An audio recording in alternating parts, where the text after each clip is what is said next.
clean and to keep yourself from sinking, most boats have like a foot pump or an arm pump or a mechanical pump that'll go and like empty out the bilge. On a big giant oil tanker, that can be some really foul water.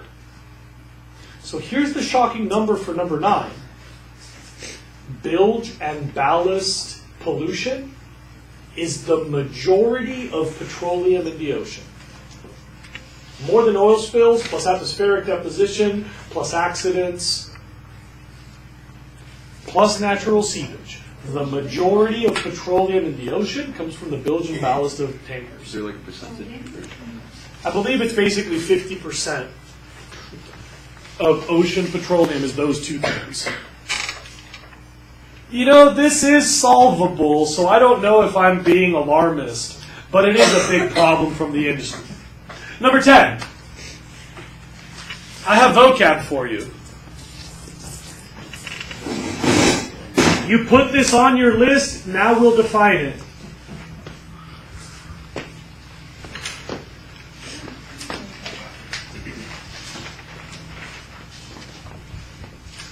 Number 10. Fractional distillation. You remember that? In your vocab? I asked you to write it down a while ago. Let me explain to you what's happening, and then I'll tell you why it's a problem. First of all, here's what's happening. Kids who speak chemistry will understand this better than the rest of you.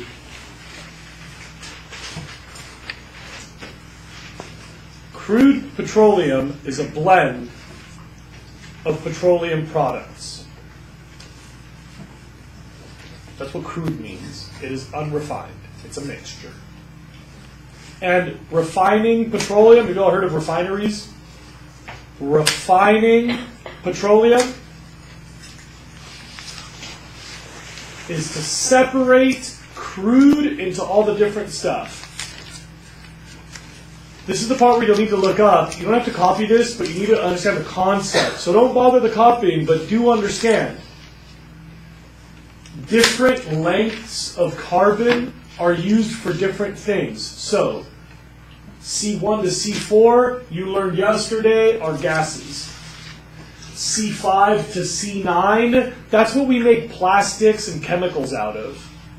They're the building blocks of industrial chemistry. It's called naphtha.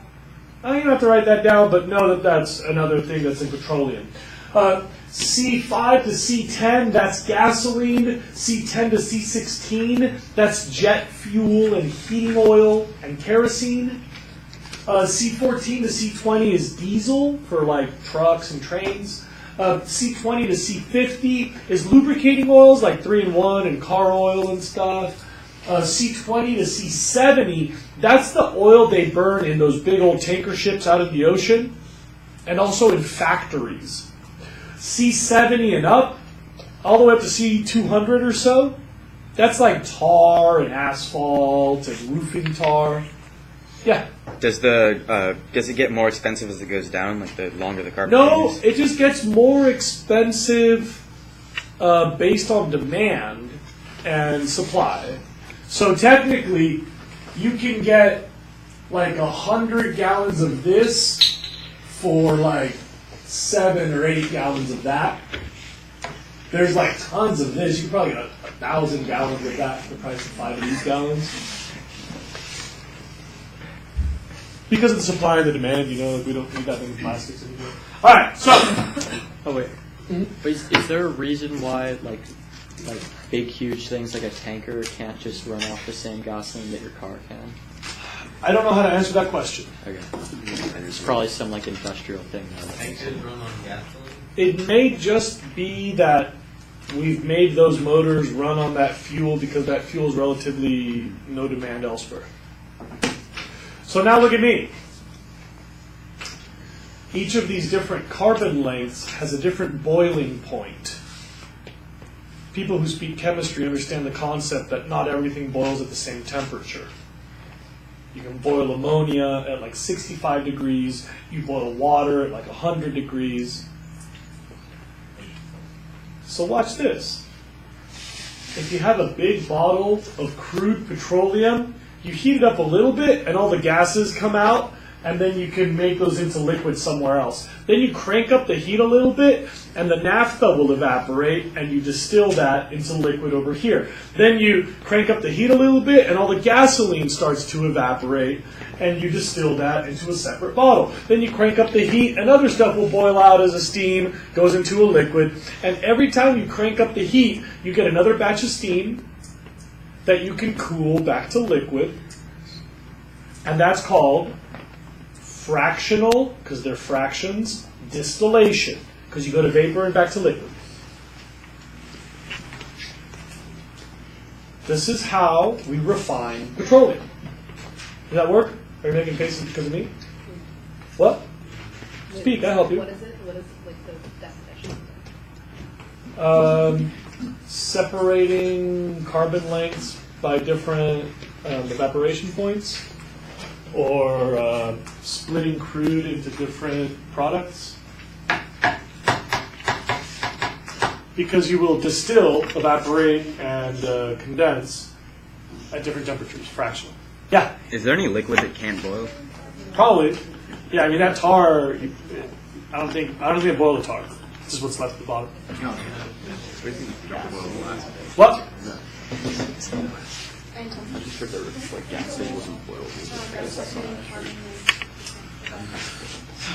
Now that you've got the concept, here comes the problem. We do, like, if I'm not mistaken, hundreds of thousands of barrels per day. This isn't something you do in Miss Wood's lab.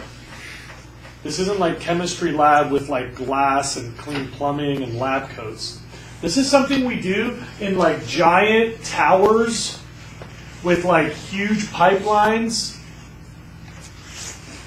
with tremendous inputs of energy with these huge furnaces. And so you should know that fractional distillation is probably the single most polluting industrial process. Is that one of our four?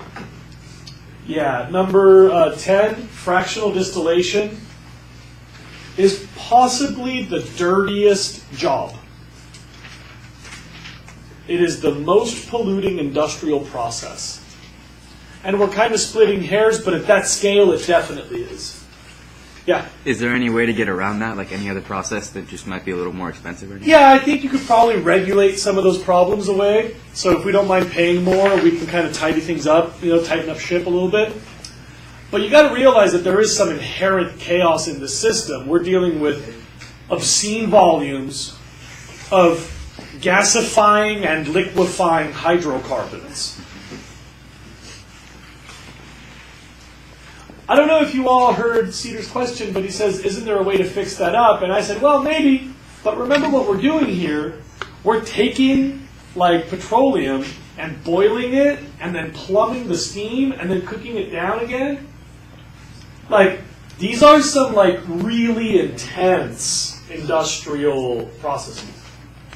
Then number 11, each of those has a separate distribution channel.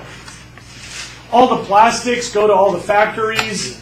All the gases go all over the map. All the heating oil goes to the Northeast. All the jet fuel goes to all the airports. All the gasoline goes to every gas station in America. So number 11, imagine all of the accidents, the spills, the car crashes in the system.